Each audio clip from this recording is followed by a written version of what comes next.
Hey everyone, and welcome back for another deep dive.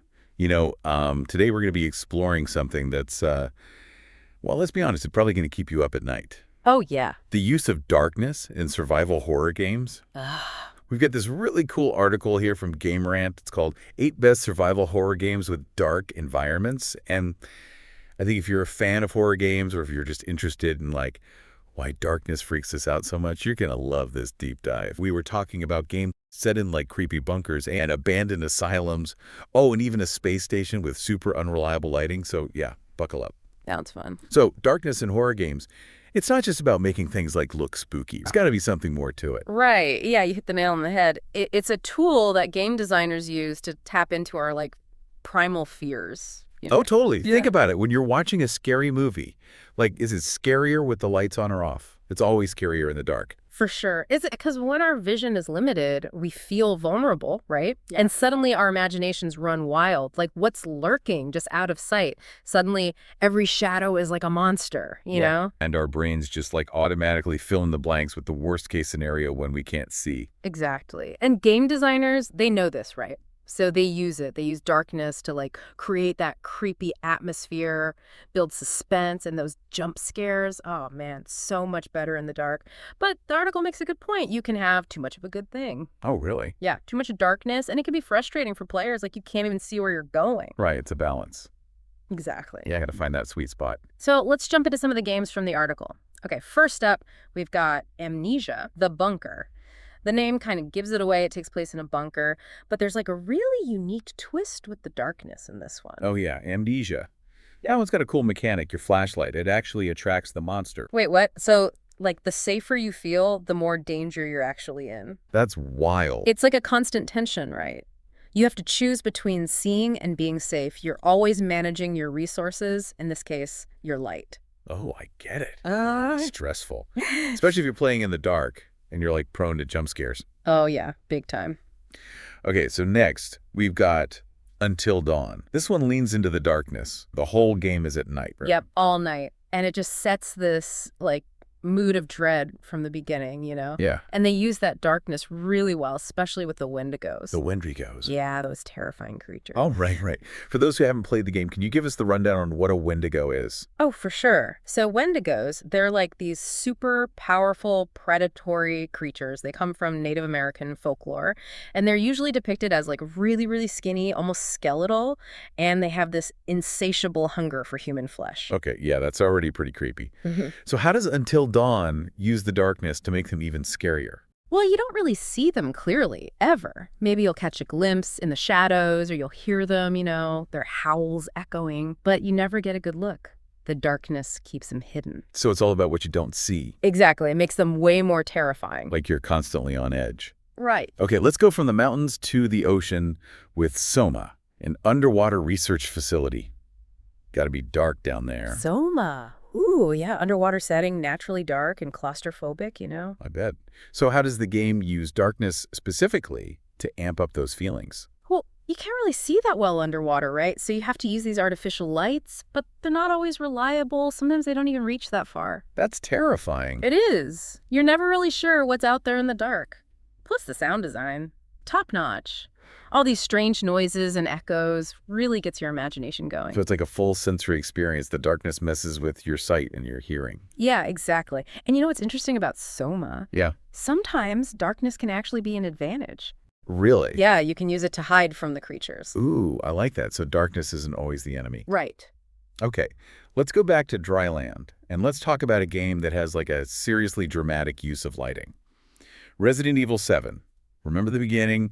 You're driving to the Baker estate, it's a bright sunny day, and then... Bam, you're inside the house and it's pitch black. Right, like night and day. It's such a good way to make you feel uneasy right away, like you step into a whole new world. Totally. And Resident Evil 7 is in first person, right? So you're experiencing that darkness firsthand. Ooh, yeah, even more immersive. Right. And they use all these limited light sources like flickering lamps or your little flashlight. You're super vulnerable. I bet every little sound must make you jump. Oh, yeah. Speaking of creepy sounds and feeling vulnerable, let's talk about Silent Hill 2. A masterclass in psychological horror. This one uses darkness and fog like it's nobody's business. Silent Hill 2? Oh man, that game knows how to use darkness to make things even more psychologically messed up. The fog and the darkness, you can't see anything. So what do? You have to rely on your other senses, especially sound. Ooh, that's a good point. And the sound design, phenomenal. It's like radio static, distant cries and moans. It's enough to drive you crazy. And it all fits so well with what the game's about. You're not just fighting monsters, you're fighting your own, like, inner demons. Exactly. The darkness, it's like it represents the main character's guilt and all that stuff he's going through. Ooh, I like that. Super symbolic. Okay, let's move on to another game where you feel super vulnerable, Outlast. You're stuck with, like, one tool to see in the dark. Outlast. Yeah, you're an investigative journalist poking around this super messed up asylum, and all you've got is a night vision camera, and guess what? Limited battery life. Oh, no. Talk about stressful. Right. Gotta keep finding batteries, or you're plunged into darkness. And I heard they do this thing where they, like, break your camera screen at some point. Yeah. So you can't even use the night vision anymore. Oh, my gosh, that's rough. It's a great way to show how much you're relying on technology, and then they're like, nope, not anymore. Yeah, you're on your own. Exactly. Okay, let's talk about a game that takes darkness to a whole new level. Alan Wake 2. In this one, darkness isn't just an element, it's like a character. Right? It's like the main villain, almost. In Alan Wake 2, darkness is literally part of the enemy. It's like armor that protects these things called the Taken. Oh yeah, the Taken. Those creepy, shadowy figures. Yep, those are the ones. So how do you even fight them if they're, like, made of darkness? Well, you gotta use light, like flares, your flashlight, you know? Gotta weaken their darkness armor before you can even hurt them. Ooh, so it's like a strategic element. You got to use light as a weapon. Exactly. And Alan Wake 2, they have these safe rooms. They're all lit up, and they act as, like, havens from the darkness, you know? Oh, like a little break. Yeah, do you recharge your flashlight and stuff? Nice. All right, last game on our spooky list.